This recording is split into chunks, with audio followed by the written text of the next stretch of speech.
All right, everybody, welcome to One Nation of Sports Soccer Magazine Extra. I'm your host, Kirk DeMars, and thank you for joining me on the program tonight.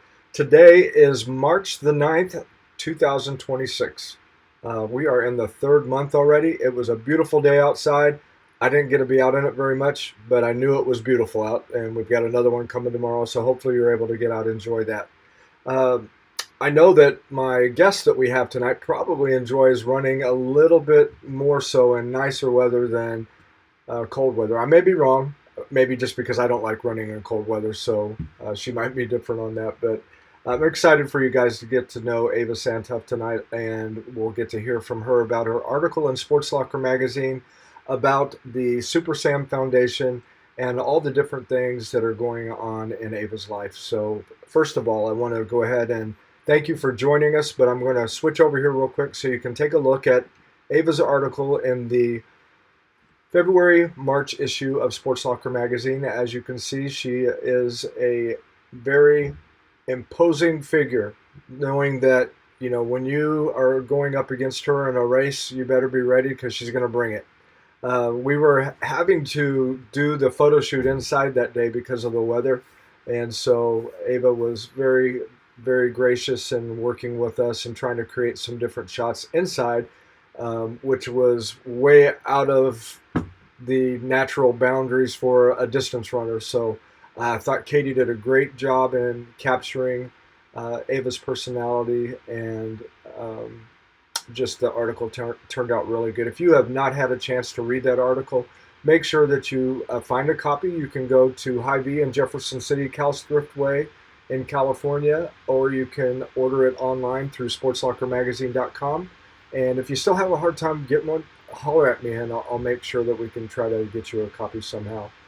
Also, it is available on the digital edition of Sports Locker magazine. You can go there and you can see Ava's article in the February-March issue of Sports Locker, as well as all the other student athletes from the other 16 schools that we cover in the area. Just great stories, great student athletes, and we are honored to be able to tell their stories. So without further ado, let's go ahead and bring Ava onto the program right now. Hey, Ava, how are you?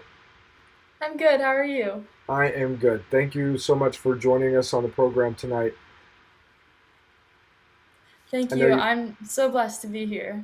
yeah, I know you've got a busy schedule, so thanks for taking your time out.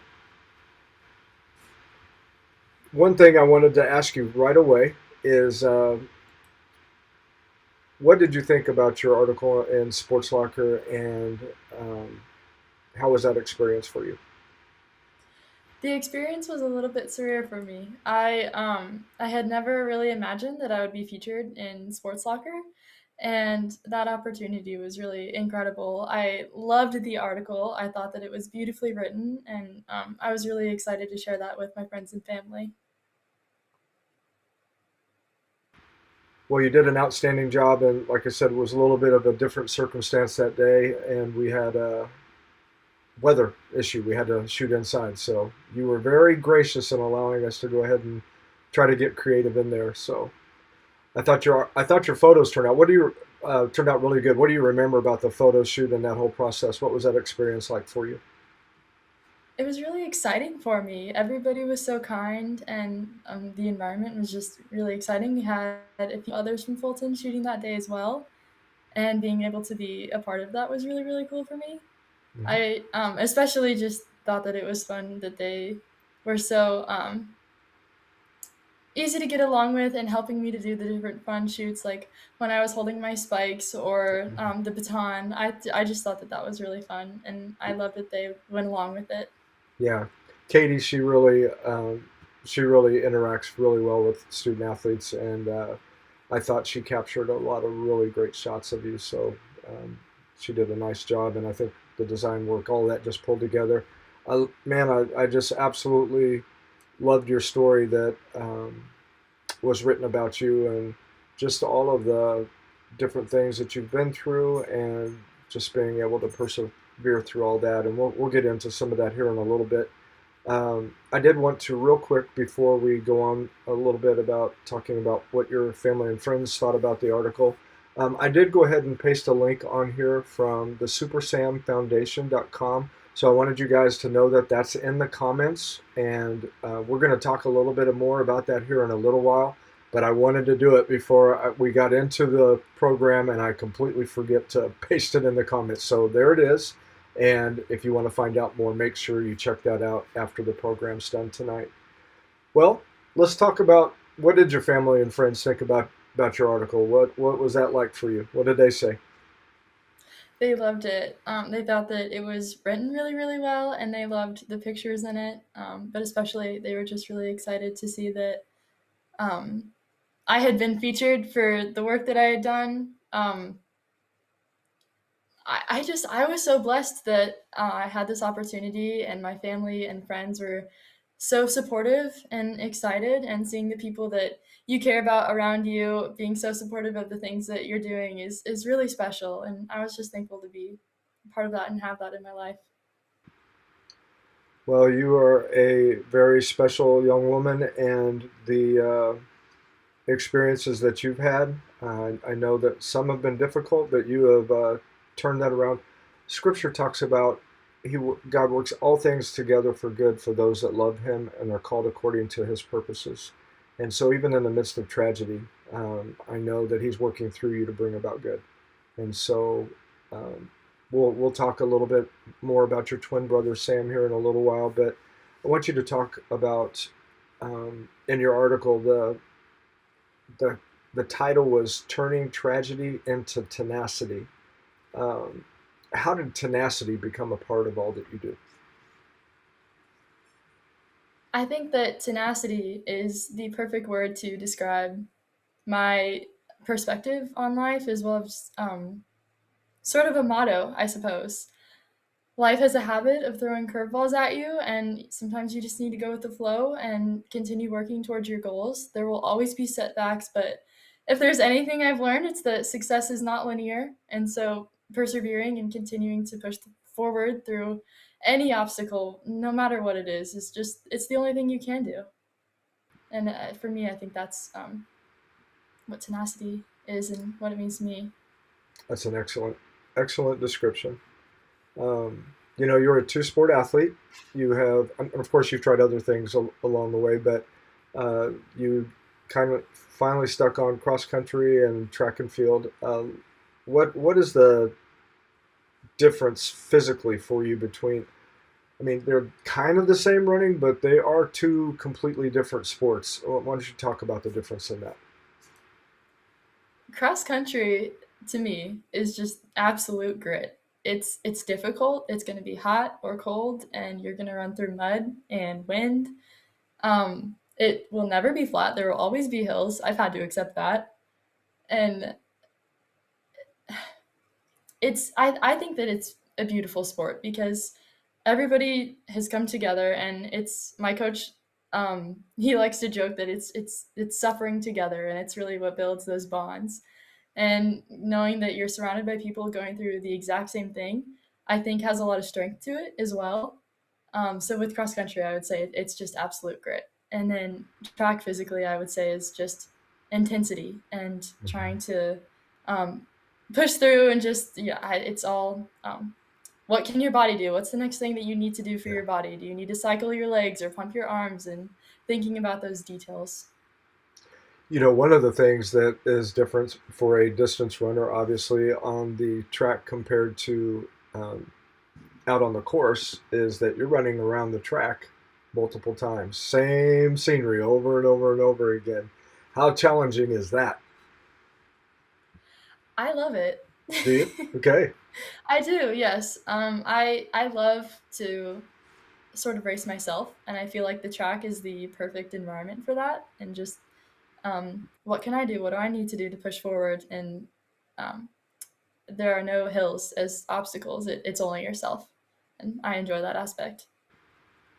Very good. What was the most difficult cross country course that you ran on? Jim Marshall, that would be the hardest. It's the Jim Marshall Invitational, and that's actually the first cross country course I ran on, Uh and huh. just hills back to back. That's all it Yeah. is. Well, we've had Coach Jim Marshall has been a participant in this program many times, and he has really poured out into a lot of student athletes right here in Mid Missouri, and we appreciate all that he does. So um, I'm sure that that course had to be hard.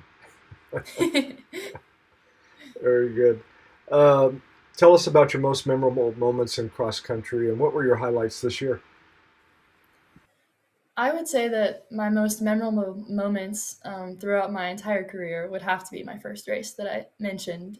Um, I had never ran a 5K before, and I decided that I just wanted to get into it and see what it was about. I enjoyed the people, and I'd always enjoyed sort of pushing myself, and I'd experienced that through swimming. And that first that first race, it was like nothing else. And I just remember just the endorphins rushing and my teammates being excited, and that is definitely a highlight for me. And this year has been incredible with my teammates and seeing them run. I had an injury, but I was excited to see them achieve their goals. It was really exciting. That's pretty hard having an injury if you're a runner. I mean, it takes time to be able to get back to full strength in that. And as a runner, it's hard to be able to go at a lower percentage. It just doesn't feel right, does it? No, it does not. And risk for more injury, as well. So, well, what kind of injury did you end up having? I had injured my hip. Um, it was really difficult. We couldn't quite pinpoint it, but it had Mm-hmm. been on my joint. There was fluid that was not where it needed to be, and so Mm-hmm. any running inflamed it. And so the only way to heal was to rest. Yeah. Okay. What awards and placements you accomplished during your cross country career? What were those, and what were you most proud of? I have been all conference most years, with the exception of this last one, and all district my sophomore year, including qualifying um, state and as well as the rest of my team, which was really special. That team aspect of it, a lot of people don't think about that in cross country or track and field a lot of times because it seems to be more of an individual sport, but you are still working at team points. Talk a little bit about that dynamic. For us, I think it's always been really easy to support each other. We all know that, okay, we need to try to get as few points as possible, and we'll see each other on the course. And sometimes it's, you're exhausted, you can't say much, but just a little fist bump and words of encouragement really, really help. They go quite a long way. And we're really good at pushing each other too. It's really good. Well, that's good because that goes into a question I have here for you. How were your teammates really able to motivate you and challenge you to be the best that you could be? I don't think I would be anywhere without them. They have always encouraged me to be the best that I can possibly be. And on our days that we're only really able to give about 60%, they are what helps me to give that extra 40 and to always persevere. Good. When did you know at a younger age that you really loved running? I first knew that I loved running my freshman year. Before then, I thought that I was a volleyball player and a swimmer. And so I think that shift was really important for me because I think that giving up a sport that I loved really shows how much running has impacted me and how special it is. And knowing that I wouldn't go back, I would continue running. There's one thing that takes place when if people do not run. There's something that does happen that kind of kicks in where you're like driven to, um, I guess you'd say, keep going or keep persevering through it, even though there's different aches and pains. Um, there's something, and I'm trying to grab a hold of what the word is for it, but it's almost like not a euphoria, but it's like this is it. This is awesome. I love doing this. Anything Yes, like that happen for you? And absolutely. put it in better words than I did, please. Oh, I think you did an excellent job. What we call it's just good old runner's high. Um, I think that that comes from not only just the endorphin kick you get from running, but also just the people around you. And I think there's something really important and special about being able to push your body physically to its limits every day. And I think that it's a grounding experience that helps you to continue about your day more relaxed and ready. Well, you make me feel better by saying runner's high because I was thinking a high that you get when you're running, and I thought, no, that's not going to sound right. So I was trying to come up with something else, and all I needed to do was say just what you did. So thank you for making me feel better. Of course. All right. Before we go on any further, I want to encourage any of you guys that are watching. Thank you for joining us. But make sure that if you have any comments or questions, you can put them in the comment section, and we will take a look at what you have to say or any questions that you might have, and we'll try to include that in on the program as well. We love to have audience participation, so we definitely welcome that. And thank you again for joining us. All right, Ava, tell us about your education and why that's so important to you, and why you decided on Truman State. Truman State is such a wonderful community, and it's full of people that are excited to think and to I think more than just thinking outside of the box, but just existing outside of it and seeing how they can help the world and go about life with a servant heart. And I truly want to be a part of that. And I think that my background and the way that I grew up has always encouraged me to go further with my education and to also develop those critical thinking skills and to pursue psychology and philosophy. Well, that was going right into the next question as well. Your goals stepping outside of high school when you go into college at next level. So what led you? What was the things that attracted you to psychology and religious studies? I knew in seventh grade that I wanted to pursue psychology. I had always thought to myself, I wanted to know how I could best help somebody else. And I think that the best way to do that is to walk a mile in their shoes and to try to look at things from a perspective that isn't your own. And I think that the best way to do that is to truly learn what's going on inside of their head and to pursue psychology. And the addition of philosophy with that is just to um, integrate morals and critical thinking to better help my patients, along with religious studies, which they're kind of hand in Okay. hand.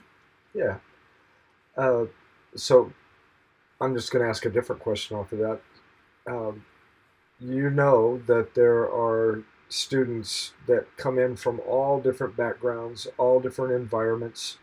Um, how do you apply those things that you know in being a better friend or classmate with your fellow students at Fulton High School?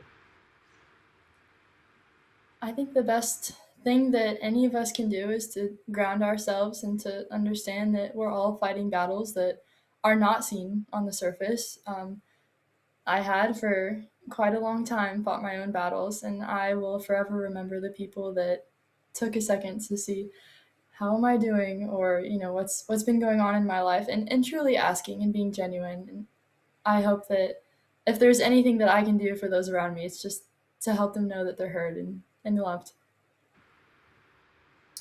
That's very good.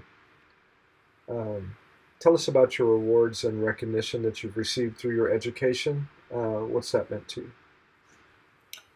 That's meant a lot to me as well, knowing that we can push ourselves mentally as well. Kind of goes in hand with the distance running, knowing that we can always try to push past what we think. And for a long time, I had thought that, it's okay. I'll do the bare minimum. It'll be fine. And then I think through all of those lovely curveballs that life has thrown at me, I've learned that trying more and trying to pursue more is so rewarding, and it can help reward others as well long term, and just with the end goal of helping people. And so with that, I think being in NHS and um, just being a leader has really been best for me, and being able to encourage others to do the same. Well, I know that you have done well with that, and you will continue to grow in that as you move on to the next phase in your life and helping people. You can tell that that's your heart. We can tell that through your article, um, and know that that's a desire for you to continue on in. So, um, good job. Well, we've already flown through the first half of the interview, and let's go. We'll go ahead and take a quick break. And again, I want to encourage anybody with any comments or questions. Feel free to jump right in the comment section. We'd love to hear from you.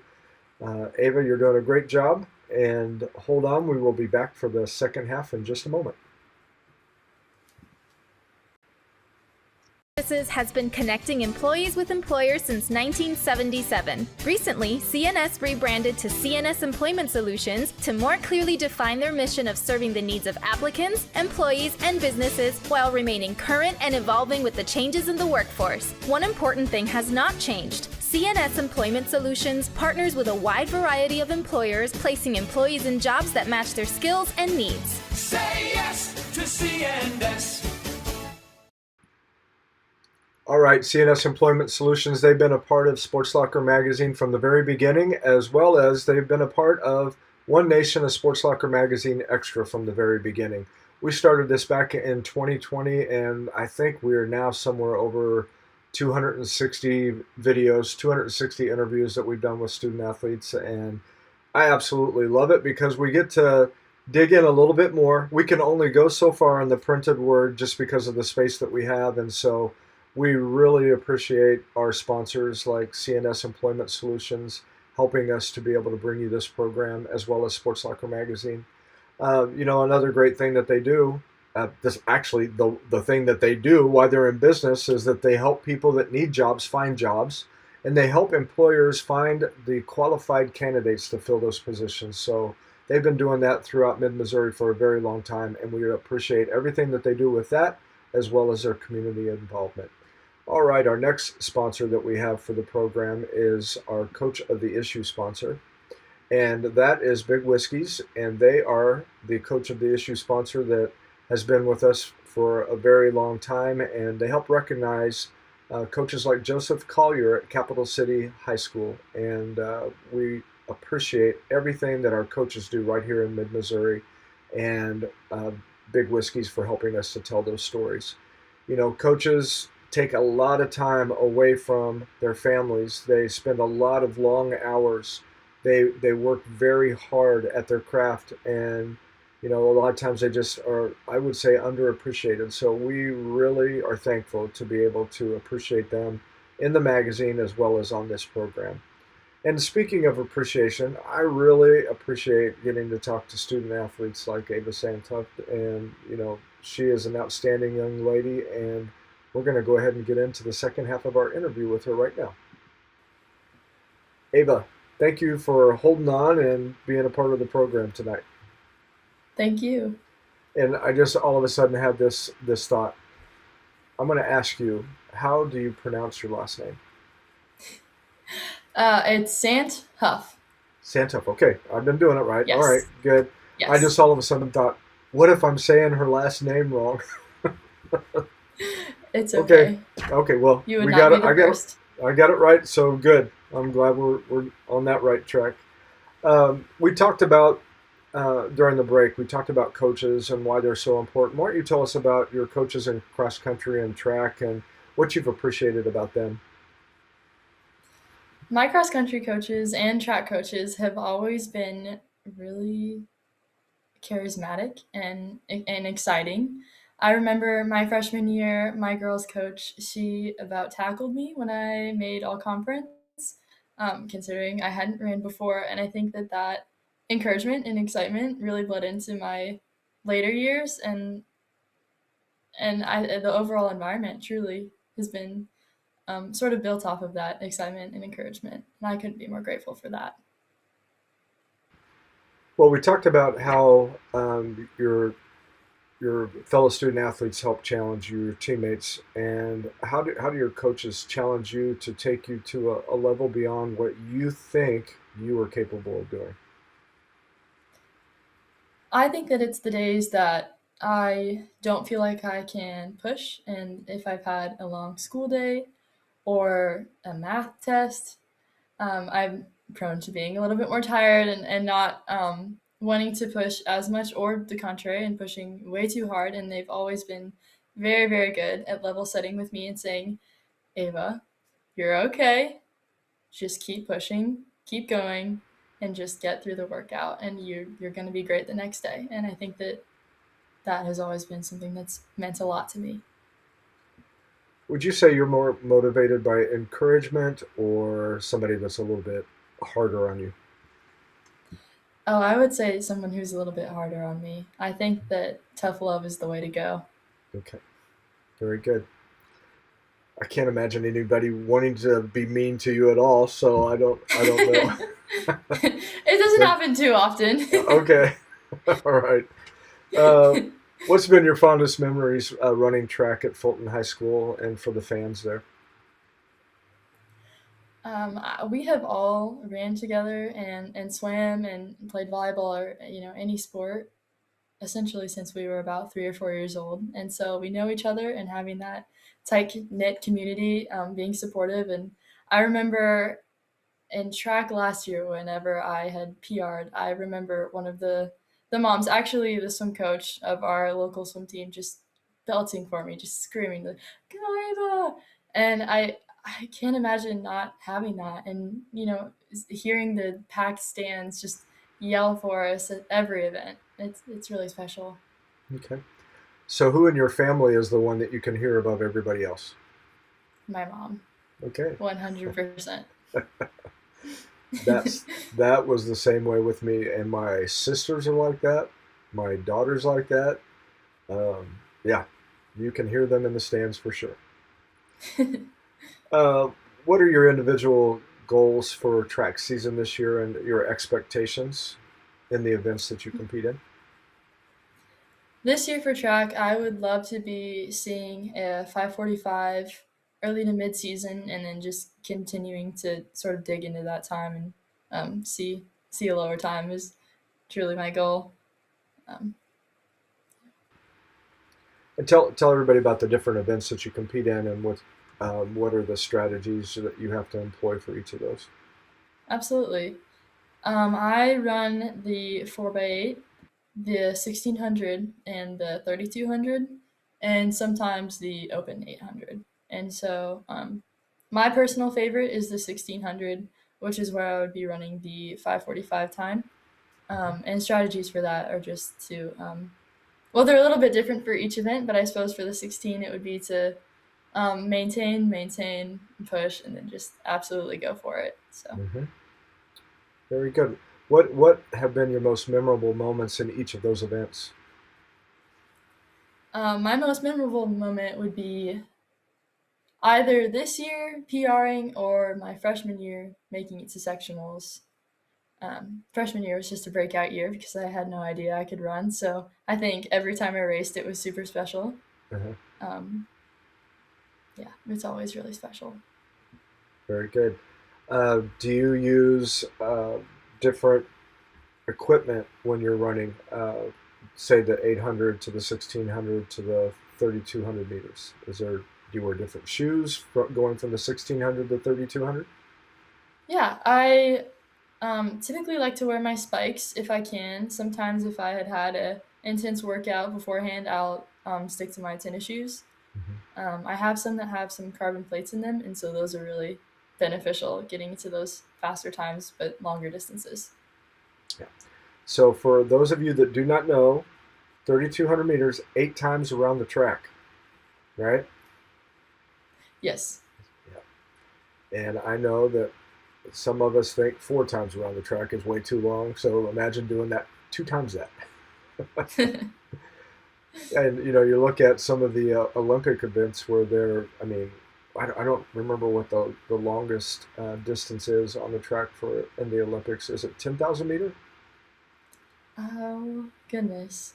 I would like to say so. Yeah, that would be a lot. And again, I'm somebody that I get bored with the same thing over and over again. I would rather just keep going and have some different scenery. Hey, look at that! Oh, wave at people, whatever. That same thing going around. After about 4, I just like, okay, I'm done. I need to do something different. So it's very good that you're able to focus and do that. Let's see. Talk about some of the challenges that you have had throughout your track career. I know you've had some different injuries, things like that. Talk about some of the different challenges that you've had to face. I think that my greatest challenges have definitely been my injuries and bouncing back not only physically but mentally. I have gotten to the point where I can handle, okay, I have shin splints. I know what I need to do. Okay, I've hurt my hip. I know what I need to do. Okay, I've had a concussion. I know what I need to do. But the most difficult aspect of that is bouncing back mentally and saying, I'm okay. I'm okay. I can continue pushing forward and I can continue training and getting back into my routine. Yes, I've lost time. No, it's not the end of the world. We're just going to keep pushing through and seeing what we can make from this. You know, things happen and going with the flow is the most important thing when it comes to training and bouncing back. Very good. Talk a little bit about your teachers and administration at Fulton High School. How have they challenged you to be better, and what do you appreciate about them? I absolutely love my teachers at Fulton High School. I think that they're really supportive in everything that we do. I remember I have one particular math teacher who has always pushed me, either academically or physically. He ran cross country and track whenever he was in school. He actually attended Truman State University as well. And I just remember discussing my 1600 with him while I was in class and saying, like, oh my goodness, I'm nervous about this. And that third lap, it always gets me. And there's just, okay, run faster. And of course, he's kidding, but I Yeah. think having that's really really great. They follow along the same line as coaches in a lot of ways. They're trying to help you to do better in your education, and they're trying to be encouraging, and they're challenging you. And again, they are appreciated a lot of different times. So we appreciate teachers and administration at all of our schools right here in Mid Missouri. Okay, now let's get down to the serious business, talking about your family. Talk about your parents first, and how have they impacted you and helped shape you into who you are today? Well, I think first off, I think it would be fair to say that I would be absolutely nowhere without them. They have supported me every step of the way. My dad, who's the one that got me into running, whenever we lost my twin brother, Sam, he started running. And I think that our life has just been a constant reinforcement of perseverance. And they have always supported me, and they're I get kind of choked up thinking about it because I truly think that they have saved my life in every aspect of the word, and I wouldn't be anywhere without them. What character traits do you think that you've picked up from each of them? That's a very good question. I think from my dad, I have picked up um, grit and stubbornness. And I think that that can be beneficial in training and wanting to say, one more rep. I can do this. Trust me, I can do this. And then I think that I have my kind nation nature, but also my determination from my mom. She's always trying to put her best foot forward and working. I've never seen her not try to be the absolute best version of herself. And I really hope that I can model that every day. Both of my parents do. Yeah, that's very good. They've done a good job. And they've done a good job through a very, very difficult circumstance that happened to your family. And again, I want to say sorry about the loss of your brother. Um, but I want you to go ahead and share a little bit about your twin brother Sam and just his battle with cancer, if you would, please. Yeah. So I lost Sam whenever I was 6 years old.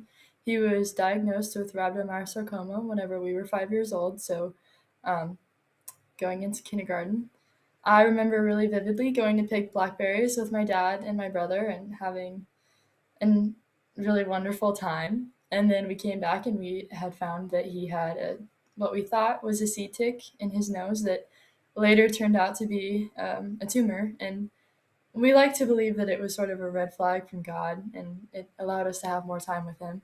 But Sam was truly the embodiment of everything that I try to be.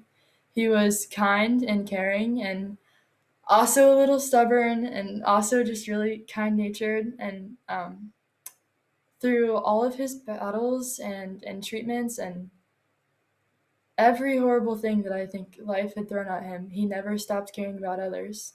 And I think that that's where I get my ambition to help people in the future. And now, whenever he was in treatment, he always wanted to pray for all the kids.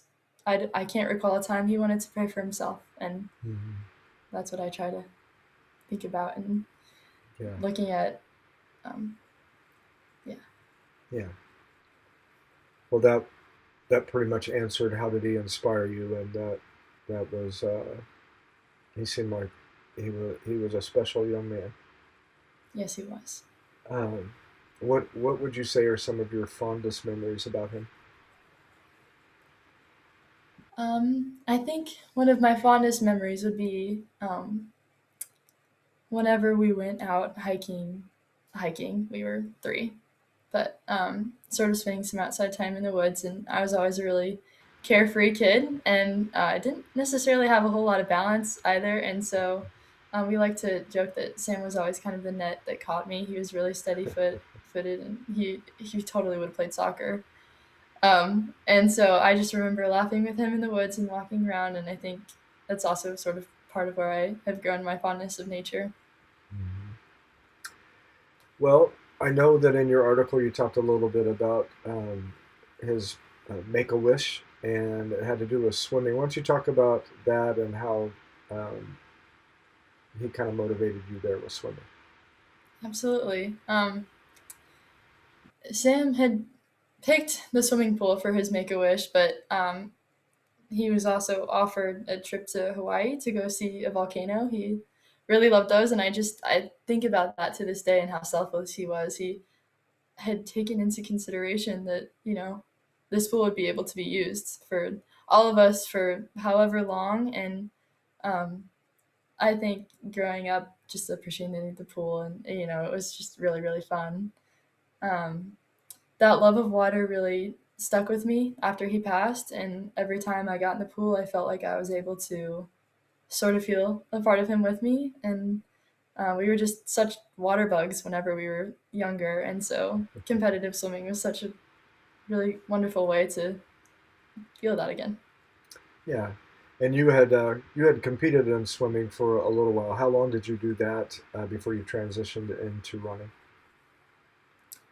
Um, I had competed for roughly 8 years, I would say, something around there, a very very long time. Mm-hmm. So, Still like swimming? yeah. Yeah. Yep. I don't think that ever gets pulled out of you, so that's good. Um, I'm gonna do this real quick. I wanna pull up on the comments just for people that are watching. They can go to this. Give me just a second, and I will be right back with you. Just wanted to bring up for you guys again that as we're getting ready to talk about this next part about the Super Sam Foundation and how you can um, be of help to others and helping comfort them and support them in their time of need, you can click on those links and be able to see everything that Ava and her family and others have been working on and doing. Uh, I've gone through the site, a lot of great information, a lot of great resources there. You'll definitely want to go and check that out. So, again, that's for the Super Sam Foundation, and I know you'll be impressed with everything that they put together there, and um, it'll tug at your heart to do something. So, make sure that you go there. Okay, Ava, let's go ahead and talk about Super Sam Foundation. How did that all get started, and how can people help support that? Absolutely. So the Super Sam Foundation had initially started whenever Sam got just really angry one day, and he had expressed to my parents and to myself that he really wanted to do something. He felt this call that we needed to start something. And we had jokes that the Superman symbol was actually a Superman symbol. He hadn't yet been introduced to Superman, and so our actual original logo was a Superman symbol with a gold ribbon around it, which is the pediatric cancer ribbon. And since then, he had laid the groundwork for us, and we have four pillars essentially. So it would be advocacy, awareness, research, and support. We funded over $500,000 in research, which is incredible, Amazing. and Yeah. um, we've sent packs globally, and I think that supporting kids in the fight and then also using our voices is the best thing that we can do. Yeah, and talking about the packs, there's different ones. There's some for the kids, there's some for the siblings of the kids, and then there's some for the families as well, right? Yes. Yeah. Talk a little bit about So those and why you guys came up with that idea. absolutely.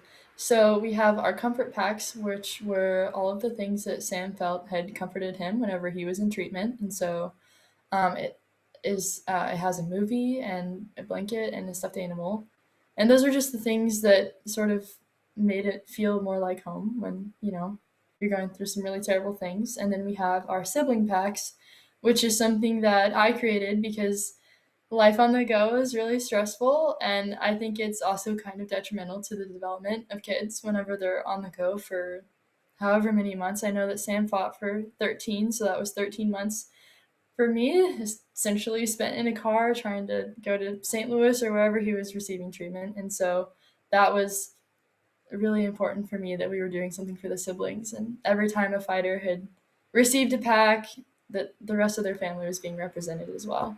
And we have our mom packs as well, so that, just, or caregiver packs, so that Hmm. the entire family unit's able to be recognized for the fight that they're going through. Yeah. Very, very good. Well done. Well, faith is a big part of your life. Tell us why that's so important to you. Faith for me, really, it stemmed from my family and my brother. We're definitely a religious family. We pray a lot. I know for me, I do a lot of praying on my runs, actually.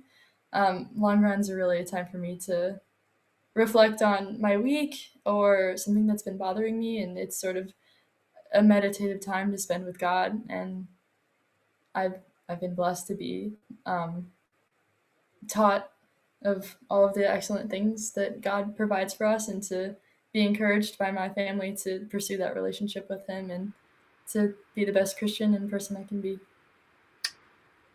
Well, I think you're doing a good job. Keep up the work. I know you're going to hear someday, well done, our good and faithful servant. Enter, for great is your reward. That'll be good.